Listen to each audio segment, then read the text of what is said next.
এত বেডির দরকার নাই, ফাটতা না, কোনো দরকার নেই। শুধু শুধু এতটি বেডি লইয়া কোনো কাম হইত না। সারা দিন সারা রাত মোবাইলে বেডির ছবি দেখুন, এত বেডি বেড হইতে লাগে না। এত নারী দরকার নেই। জীবন মানে শুধু নারী না, পৃথিবীতে আসার উদ্দেশ্য শুধুই নারী না। এক মহিলার ছবি, মহিলার সাথে প্রেম, এক নারীর দিকে নিয়ে সারা দিন রাত নারে দোস্ত। মানুষ এত মাতাল হওয়ার কথা না, এত পাগল, এত তার সিরা মানুষ হয়। নারী তো প্রয়োজন মানুষের মধ্যে। মানুষের মধ্যে ক্ষুধার চাহিদা এটা কে দিছে? তো পূরণের ব্যবস্থাও আল্লাহ রাখছে। মানুষের মধ্যে পানির তৃষ্ণা এটা কে দিছেন? তো এটা পূরণের ব্যবস্থাও কে রাখছেন? মানুষের লজ্জাস্থানের চাহিদা, শাহওয়াত, এটা আল্লাহর দেওয়া। কার দেওয়া?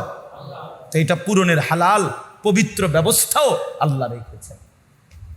রেখেছেন কি না বলে? তো তাইলে আর সমস্যা কি? তাইলে আর সমস্যা কি?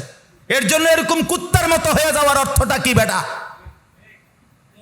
24 ঘন্টা নারী, ছবি, নর্তকী, নাচ, গান, জিনা, ব্যভিচার, অশ্লীল দৃশ্য আর মেয়ের পিছনে পড়ে থাকার মধ্যে সার্থকতাটা কি বেটা? এমন সুন্দর যৌবন, 16, 17, 18, 20 বছরের এমন সুস্থ সবল শরীর দেহটাকে বাপ কেমনে নষ্ট করে দিলাম? কেমনে নষ্ট করে দিল? ওফ, আমি বুঝি না এটা কি হায়াত নষ্ট করে দিল, কি চমৎকার জিন্দিগিটা শেষ করে দিল। হায় হায় হায় হায় হায়, আল্লাহ আমাদেরকে মাফ করে দেন। যে ভাইরা উদ্যোগ নিছেন, আল ইসলাহ পাঠাগার, মাশা আল্লাহ, সংশোধন, আগে ফিকির করবেন।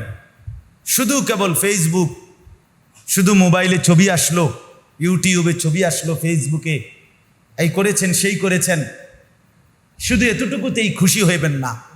বরং নিজের সুন্দর, নিজের আখলাক, নিজের পরিবর্তন, নিজের সেজদা, নিজের নামাজ, নিজের বন্দিগি, এটার দিকে নজর রাখেন। আমরা এই করেছি, ওই করেছি, মানুষের কল্যাণে এই করেছি। মানুষ কিন্তু আমনেও, কথা কয় না, আপনি নিজেও তো কি নিজের কল্যাণের ফিকির করেন, নিজের ফিকির করেন। আল্লাহ আপনাদেরকে উত্তমভাবে তৌফিক দান করেন। তাহলে আমার বক্তব্যটা ছিল এটাই, ইসলাহ, সংশোধন করতে হবে নিজের, 1 নম্বরে। আর প্রথম সংশোধন ঈমান, আকীদা। প্রথম সংশোধন কিসের? 2 নম্বর ইবাদতের, মানে আমল। 3 নম্বর হলো মুআমালাত, লেনদেন। আমরা চলতে গিয়ে জীবন চলার পথে জমির বেচা কিনা, এরপরে আমাদের সমস্ত উৎপন্ন কর্ম, আমরা যে উপার্জন করি, উপার্জনের যার যেটা পন্থা, চাকরি বলেন, ব্যবসা বলেন, ক্ষেত বলেন, যেটাই বলেন, যে যেমনি রোজগার করেন, এর রোজগার মানেই লেনদেন। রোজগার মানে কি? কেউ পণ্য দেয়, কেউ টাকা দেয়, কেউ শ্রম দেয়, কেউ মজুরি দেয়, এই না কথাটা? মানে লেনদেন হয় এখানে। আমি শ্রম দিচ্ছি, আপনি আমারে পারিশ্রমিক দিচ্ছেন। আমি মাল দিচ্ছি, আপনি আমারে কি দিচ্ছেন? টাকা দিচ্ছেন। আমি জমি দিতেছি, আপনি আমারে মূল্য দিতেছেন, মানে লেনদেন। এইটাই মুআমালা। এইটাকেও সংশোধন করা যায়। এটার মধ্যে কোনো হারাম আছে কিনা, সুদ আছে কিনা, ঘুষ আছে কিনা, অবৈধ উপার্জন আছে কিনা, হারাম আছে কিনা, এটাকে বাছাইতে হবে, সংশোধন করে। আপনি যেমন কোম্পানি বলছে আপনারা এভাবে আমরা কিস্তি দেব, আপনার থেকে এভাবে টাকা নেব, আপনি এটা তো কোম্পানি না বলছে, কিন্তু আপনার উচিত একজন আলেমে দ্বীনকে জিজ্ঞেস করা যে হুজুর, আমার দোকানের ব্যবসাটা হলো এই, আমারে এই কোম্পানি এভাবে মাল দিতে চায়, এভাবে টাকা নিতে চায়, আমার এটা দেওয়া নেওয়া ঠিক হবে কিনা? এটা কি 10টা মিনিট, আধা ঘন্টা একজন আলেমের কাছে জিজ্ঞেস করে নেওয়া যাইতো না? কথা বলেন না কেন? না, কিন্তু আপনি দেখেন এটা জিজ্ঞাসা করতে রাজি না।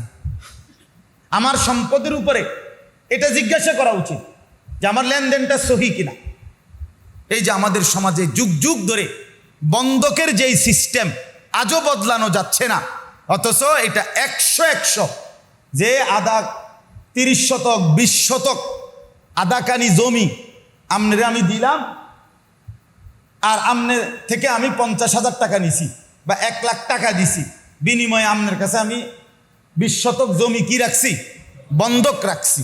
আর আমনের থেকে আমি টাকা নিছি 50,000, এখন আমাদের দেশের নিয়ম কি, যে যতদিন পর্যন্ত এই 50,000 টাকা সুদ না করবে, তারপর আরে না দিতে পারবো, অতদিন এই 20 শতক জমি উনি ভোগ করব।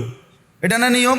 এটা 100 হারাম, 100 হারাম, হারাম হারাম হারাম। এটা হারাম ব্যাপার, হারাম খাইলা তুমি, হারাম খাই। যদি বলেন ওমা আপনি নতুন করে এই কথা কইলে ওই বলি হুজুর, না আমি নতুন করে কইলে ওইতো না জানতো, আপনি আপনার ফুরান কথা থাই না, শুধু আমাদের মানা করছি না, আমি তো যাম উইগা, এখন বয়ান শেষ হইলে তো আমার গাড়ি রেডি, আমি দৌড় কুমিল্লা, আমি কিত্তাম আপনার কান্দে লই বয়ে থাকতাম। আপনারে বললাম। হ্যাঁ, এবার যদি আপনি বলেন না হুজুর এটা হারাম না, আপনার কাছে হুজুর আছে, অন্য কেউ বলছে এটা জায়েজ, তাহলে কে বলছে আমারে জানাইলে এরপরে আমার বিচার যেদিন হবে সেদিন আমি বটনি লাগামো আপনাদের সামনে কানে ধরা, এবং ভিডিও হইব, রেকর্ডিং হইব, সারা দেশ দেখব। আপনি বিচারের ডেট ঘোষণা দিয়েন, আমি বলে। তাহলে কথার কথা একটা উদাহরণ দিলাম, অসংখ্য গাছের ফল, পুকুরের মাছ আপনার আন্দাজের উপরে বিক্রি করে ফেলে। ও বল মানে মুকুল বের হইতে হইতেই কি বিচ্ছেলায় ফল বিক্রি করে ফেলে। তো এটা কি হালাল না হারাম জিজ্ঞেস করছে? হুজুর এমনি তো চলতে আছে, এমনি চললে, এমনি তো কত মানুষে বিড়ি খাইতে, এই জন্য সবাই বিড়ি খাই নেবো নাকি? কত মানুষে তো টেলিভিশন দেখতেছে, তো এই জন্য বুঝি টেলিভিশন জায়েজ হয়ে গেছে, নাটক সিনেমা দেখা কি হয়ে গেছে, জায়েজ হয়ে গেছে। তাইলে অনেক মানুষ কোনো গুনাহ করলেই সেটা কি হয়ে যায় না, হালাল হয়ে যায়। আল্লাহ আমাদেরকে বুঝ দান করে। আপনি যদি বলেন বন্ধকের এই সিস্টেম সঠিক বানানোর কোনো সিস্টেম না, মানে এই লোক কি করবো, যে 20 শতক জমি ওনার কাছে যে আমি বন্ধক রাখলাম, তো এটা কি করবো উনি, ওই এটা আপনি কি করবে, এটার একটা বুদ্ধি আছে, এটা আমি বলতাম না। আমি আমনের দরকার হলে আপনি হুজুরের জিগাইবেন, আমি অন কইতাম কেন, না কি লেগে বলবো আমি, না জানার দরকার না, যার দরকার হে জিগাইব, কষ্ট করে আলেমদেরকে জিজ্ঞাসা করলেই ওনারা হালাল তরিকা কি, বৈধ পন্থাটা কি সেটা বলে দিন। কথা বুঝছেন কিনা বলে? প্রত্যেক পন্থারই বিকল্প হালাল পন্থা আছে, আছে কিনা বলেন না কেন? মদের বিকল্প মধু আছে, বুঝেন নাই? সুদের বিকল্প ব্যবসা আছে, হালাল ব্যবসা। আল্লাহ এই জন্যই বলছে আমি সুদে না হারাম করছি, কিন্তু ব্যবসাকে তো হালাল করছি। তাহলে বিকল্প হালাল পদ্ধতি আছে কিনা বলেন? আচ্ছা, 3 নাম্বার। 4 নাম্বার হলো মুআশারাত, আচরণ, পারস্পরিক আচরণ।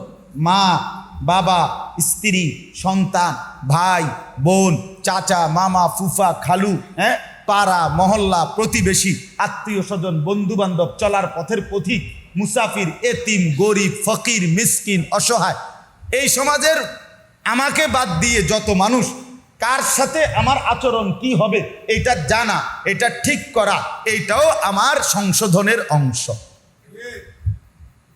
কথা বুঝছেন? মার সাথে আচরণ যা, স্ত্রীর সাথে আচরণ তা কেমন, সন্তান ভাইয়ের সাথে কেমন, নিকট আত্মীয়ের সাথে আচরণ কেমন, দূরের আত্মীয়ের সাথে আচরণ কেমন, এইটার স্তর জানা চাই, এটার স্তর জানা চাই। মাকে প্রাধান্য দিয়ে স্ত্রীকে জুলুম না করা, স্ত্রীকে প্রাধান্য দিয়ে মার উপরে জুলুম না করা, প্রত্যেককে তার হক আদায় করা। এই আল্লাহ আমাদেরকে বুঝ দান করেন। 5 নাম্বার হলো আখলাক, আমাদের অন্তরের ভিতরে চরিত্র। প্রত্যেক মানুষের অন্তরে 2 রকমের চরিত্র আছে, কিছু মন্দ চরিত্র, কিছু উত্তম চরিত্র। মন্দ চরিত্রগুলো সরিয়ে ফেলা, আর উত্তম চরিত্রগুলো নিজের মধ্যে তৈরি করা, সংশোধন করা। যেমন আপনার মনে করেন কৃপণতা, এ মানুষের ভিতরে থাকে, কৃপণতার একটা অভ্যাস, এটা একটা মন্দ চরিত্র, এটা দূরে সরানো উচিত। দানশীলতা, পরোপকার, এটা একটা উত্তম চরিত্র, এটা আনয়ন করা উচিত। পরের গীবত, পরের প্রতি ঈর্ষা, মানে কারো কিছু ভালো দেখলেই গাও জ্বলা, হিংসা, ঈর্ষা, হিংসা, এটা একটা কি মন্দ চরিত্র। অপরের কল্যাণ দেখে খুশি হওয়া, এটা একটা উত্তম চরিত্র। তাহলে ওই মন্দটা সরানো, উত্তমটা আনা, এটা আমাদের দরকার। তাহলে আমি অল্প কথায় বললাম, 1 নাম্বার আমাদের ঈমান আকীদা সংশোধন করা উচিত, 2 নাম্বার ইবাদত আমল সংশোধন করা উচিত, 3 নাম্বার লেনদেন সংশোধন করা উচিত। 4 নাম্বার পারস্পরিক আচরণ সংশোধন করা উচিত। 5 নাম্বার আখলাক মানে ভেতরের চরিত্র সংশোধন করা উচিত। তাহলে ইসলাহি মাহফিল এবার বলেন তো কি পরিমাণ দরকার? কথাটা বুঝছেন কিনা বলেন?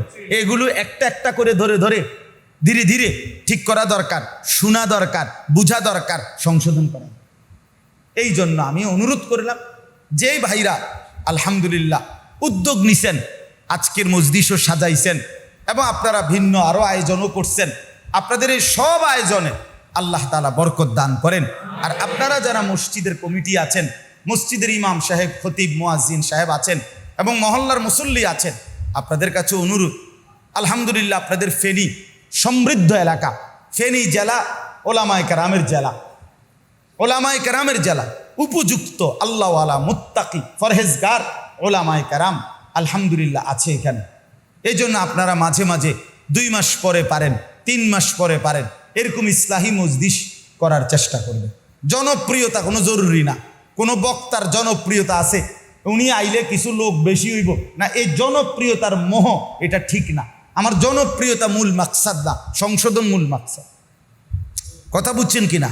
এই কাজে 50 জন হোক, 20 জন হোক, 10 জন হোক, মুসল্লিরা আপনাদের যদি একটা একটা অজু, গোসল, নামাজ, সূরা, কেরাত, দোয়া, কালাম, আপনাদের ঈমান, আকীদা, লেনদেন ধীরে ধীরে সুন্দর হয়, ঠিক হয়, সামান্য একটু খেয়াল করলে হয়তো অনেক কিছু ঠিক হয়ে যেত।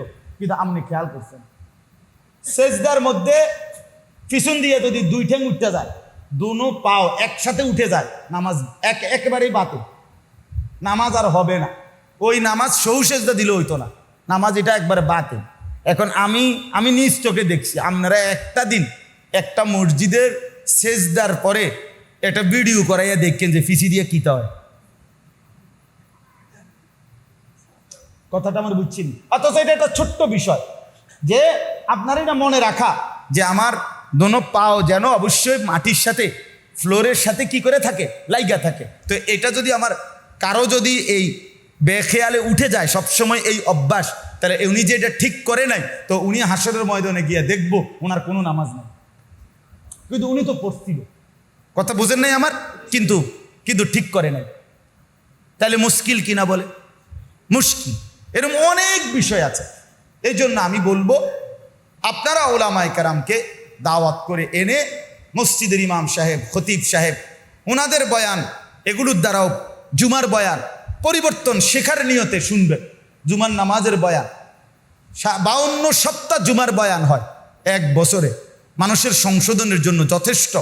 কিন্তু সামনের 2 কাতারের মুরব্বী, মাঝ বয়সী ইমাম সাহেবের ওয়াজ শুরু জুমার দিন, এবার জুরানি শুরু,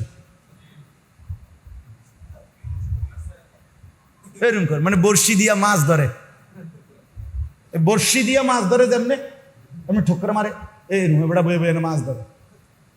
ইমাম সাহেবের জুরানি মানে বয়ান শেষ, ওনার জুরানি শেষ।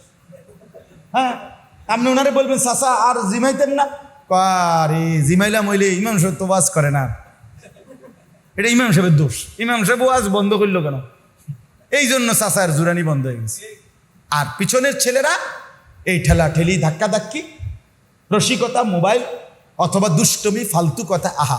তাহলে পেছনের এই নওজোয়ান, এদেরও এই আল্লাহর কথার থেকে কিছু দরকার নাই, সামনের এই জিমাইন্না গোলার কাছেও দরকার নেই। তো আল্লাহর কথা শুনবে কে, শিখবে কে, জীবন সাজাবে কে? যদি বলেন সবাই, আমি বলি না, সবাই না রে বাপ। সবাই যদি এই সমাজে পচে যেত, নষ্ট হয়ে যেত, তো আসমান, সূর্য আর চন্দ্র আর উঠত না। কিছু ভালো মানুষ, কিছু নেককার, কিছু চরিত্রবান, কিছু দিনদার, কিছু আল্লাহওয়ালা, কিছু তাহাজ্জুদ গুজার, কিছু সেজদাওয়ালা, কোরআন পড়নেওয়ালা আছে বলেই তো সূর্য উঠে, চাঁদ উঠে, রাত আর দিন আসে, আল্লাহর দয়া হয়। সিটার, বাটপার, সুদকুর, ঘুষকুর, হারামখোর, মদকুর, নেশাখোর, জুয়ারি, তাদের জন্য সূর্য চন্দ্র উঠে না, আল্লাহকে যারা সেজদা করে তাদের কারণে। অতএব দয়া করে, মেহেরবানি করে হায়াত কাজে লাগান, সময় কাজে লাগান, জিন্দিগি কাজে লাগান। আমি শুধু আয়াতের তরজমাটা বলি, এটাই কথা। ইন্না ইদ্দাতাশ শুহুরি ইনদাল্লাহি 12 শাহরান। আল্লাহ বলেন ফি কিতাবিল্লাহি ইয়াউমা খালাকাস সামাওয়াতি ওয়াল আরদ। আল্লাহ বলেন আসমান জমিন সৃষ্টির আগেই লৌহে মাহফুজে আমি আমার কুল কায়নাতের তাকদীর যখন লেখাইছি, সেই সময় আমি আল্লাহ এই পৃথিবীর জন্য সিদ্ধান্ত নিয়ে রাখছি এই পৃথিবীতে মাস হবে 12টি। মাস হবে কয়টি? 12টি। ইয়াউমা খালাকাস সামাওয়াতি ওয়াল আরদ। আসমান জমিন সৃষ্টির শুরু থেকেই আমি আল্লাহ সৃষ্টির প্রথম মিনিট থেকেই 12 মাসের বছর আমি আল্লাহ চালু করে দিয়েছি। এই সময় আমি চালু করে দিছি। এই যে 12 মাস, এই যে সপ্তাহ, এই যে দিন, এই যে রাত, এই যে সকাল দুপুর বিকাল, প্রথমেরটারে কয় সকাল, এরপরে হইলে কয় দুপুর, এরপরে হইলে বিকাল। এগুলো তো আপনার জাতিসংঘের ফয়সালা, ঠিক না? এটা জাতিসংঘের সিদ্ধান্ত। তো মানে প্রথমে সকাল, এরপরে দুপুর, এরপরে বিকাল, নাকি? কথা বলেন না কেন? 7 দিনে সপ্তাহ, 12 মাসে বছর, এগুলো আমেরিকার সিদ্ধান্ত। আল্লাহ বলেন এটা আমার ফয়সালা। সময়, এই প্রতিটা সময়, ঘন্টা, মিনিট, সেকেন্ড, মাস, বছর, সপ্তাহ, দিন, মুহূর্ত, এক বিন্দু, আল্লাহ বলেন এটা আমার সিদ্ধান্ত, আমার সিদ্ধান্ত। মিনহা আরবাআতুন হুরুম। আল্লাহ বলেন এই 12টি মাসের মধ্যে 4টি মাস সম্মানিত, সবচেয়ে বেশি। এই 4টি সম্মানিত মাসের মধ্যে একটা হলো এই মুহররম। জিলকদ, জিলহজ, মুহররম, রজব, এর মধ্যে এখন যেই মাস, আগামীকাল 10ই মুহররম। আল্লাহর সৃষ্টির মধ্যে যে কয়টা সম্মানিত দিন, তার মধ্যে অন্যতম একটি দামি, সম্মানিত, পবিত্র একটি দিন আগামীকাল 10ই মুহররম, আশুরা যেটাকে বলে। রাসূলুল্লাহ সাল্লাল্লাহু আলাইহি সাল্লাম বলেন এই আশুরার দিন যে ব্যক্তি রোজা রাখবে, আল্লাহর নবী বলেন আমি আশা করি আমার আল্লাহ তার পিছনের 1 বছরের গুনাহ মাফ করে দিবেন। এই জন্য নবী সাল্লাল্লাহু আলাইহি সাল্লামের আমল ছিল বাপ। নবীজি সাল্লাল্লাহু আলাইহি সাল্লাম আশুরার রোজা রাখতেন, সাহাবায়ে কেরামকে রাখতে বলতেন, এবং ইন্তেকালের আগের বছর বলছিলেন যে আমি 10 তারিখের সাথে 9 তারিখও একটি রোজা মিলাইয়া রাখবো, মানে 2 দিন। আলহামদুলিল্লাহ, এই জন্য 9 এবং 10, অথবা কেউ ইচ্ছে করলে 10 এবং 11, এই 2 দিন নফল রোজা রাখলে অনেক সওয়াব পাইবেন। নবীজি বলছেন রমজানের পরে বাকি 11 মাসের মধ্যে সবচেয়ে শ্রেষ্ঠ নফল রোজা হলো এই মুহররমের রোজা। আফদালুস সিয়ামি বাদা রমাদান শাহরুল্লাহিল মুহাররম। আলহামদুলিল্লাহ, আমরাও চেষ্টা করছি। আমি রোজা ছিলাম, ইফতার করছি দেখেই একটু দেরি চাই, নাই তো আমি জাস্ট টাইমে আসতে পারতাম। তো এই জন্য আপনাদের কাছে অনুরোধ করলাম, যারা আজকে রাখছেন কালকে আরেকটা রাখবেন ইনশাআল্লাহ। যারা পারেন নাই, যারা চেষ্টা করেন কালকে বুধবার, তারপরের দিন বৃহস্পতিবার, এই 2 দিনের 2টা রোজা রাখতে অনেক বড় সওয়াব পাবেন। স্ত্রী, সন্তান, ঘর পরিবারের মা বোনদের কাছেও বলবেন। সর্বশেষ কথা হলো যালিকা দ্বীনুল কাইয়্যিম। আল্লাহ বলেন এই মাস, বছর, ঘন্টা, মিনিট, সেকেন্ড এবং সম্মানিত 4টি মাস, এই সব কিছুই আমি আল্লাহর অকাট্য বিধান। অতএব তুমি রাতকে ডবল একসাথে আনতে পারতা না, দিন ডবল একসাথে আনতে পারতা না, তুমি কোনো ঘন্টা আটকাইতে পারতা না, তুমি কোনো মিনিট থামাইতে পারতা না। পারবেন? আল্লাহ চাইলে পারবে, আর কেউ পারবে? আল্লাহ কোরআনে বলছে আমি যদি রাত টেনে লম্বা করে কিয়ামত পর্যন্ত রাত বানিয়ে রাখি, কুল আরাআইতুম ইন জাআলাল্লাহু আলাইকুমুল লাইলা সারমাদান ইলা ইয়াউমিল কিয়ামা মান ইলাহুন গায়রুল্লাহ ইয়াতিকুম বিদিয়াইন। কে আছে আমি আল্লাহ ছাড়া আগামীকালকের ভোরে এনে দিবে? বলেন তো, আছে কি কেউ? আছে কেউ? বলেন বাপ না। অতএব আল্লাহ বলছেন এটা আমার অকাট্য বিধান। রাত্র আমি আনি, দিন আমি আনি, বছর আমি আনি, মাস আমার, আমার বাপ। এই শেষ কথাটা শুনেন, আল্লাহ কোরআনে বড় আমাদেরকে আদেশ করছেন ফালা তাজলিমু ফীহিন্না আনফুসাকুম। অতএব আমার বান্দা, যেহেতু তুমি বুঝেছ যে মাস, বছর, সম্মানিত মাস অথবা ঘন্টা, মিনিট, সেকেন্ড, সময় সবটাই আমি আল্লাহর। অতএব আমার সময়ে, আমার দেওয়া সময়ে, আমার দেওয়া হায়াতে তুমি নিজের উপরে গুনাহ করে জুলুম করো না। আমার সময় এভাবে নষ্ট করো না বান্দা। এই জন্য যুবক ভাই, এই ঘন্টাগুলো, মিনিটগুলো, এই সপ্তাহ, শনিবার, রবিবার, সোমবার, মঙ্গলবার, দোস্ত আমার, বন্ধু আমার, এর একটাও আমারও না, তোমারও না, তোমার বাপেরও না, আল্লাহর।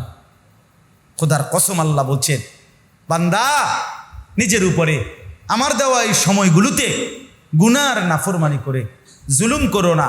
আমি বান্দা ছাড়বো না, এক সেকেন্ড আমি হিসাব না নিয়ে ছাড়ব না। এক সেকেন্ড, একটা পলক, একটা মুহূর্ত আল্লাহর কাছে হিসাব দিতে হবে। আমার বাবা আপনাদেরকেও বললাম, আমাকেও বললাম, আপনাদেরকেও বললাম, একটা মিনিট এই খামখেয়ালির হিসাব দিতে হবে। এই খামখেয়ালির হিসাব দিতে হবে। এক জাররা, এক সেকেন্ড আল্লাহ বলছেন আমি হিসাব দেব। লাকাদ আহসাহুম, আমি তোমাদেরকে বেষ্টন করে আছি। ও আদ্দাহুম আদ্দা, আল্লাহ বলেন আমি তোমাদের জিন্দেগি গুনে গুনে রাখছি, গুনে গুনে। আহসাহুল্লাহ, আল্লাহ বলেন আমি গুনে রেখেছি। ও নাসুহু, তুমি ভুলে গেছো, তুমি মনে নাই বান্দা, আমার মনে আছে। আমি সেকেন্ড সেকেন্ড ফিরাই দেব। ইয়াউমা তুবলাস সারায়ের। আরে ভাইয়া শুনেন, আল্লাহ বলছে তোমার অন্তরের ভিতরে যা যা জল্পনা, কল্পনা, কথা, পরিকল্পনা, ইচ্ছা, আকাঙ্ক্ষা, শাহওয়াত, কামনা, বাসনা, অন্তরে যেগুলো ঘুরপাক খাইতো কিয়ামতের দিন, সেগুলো আমি তোমার সামনে খুলে দেখাবো।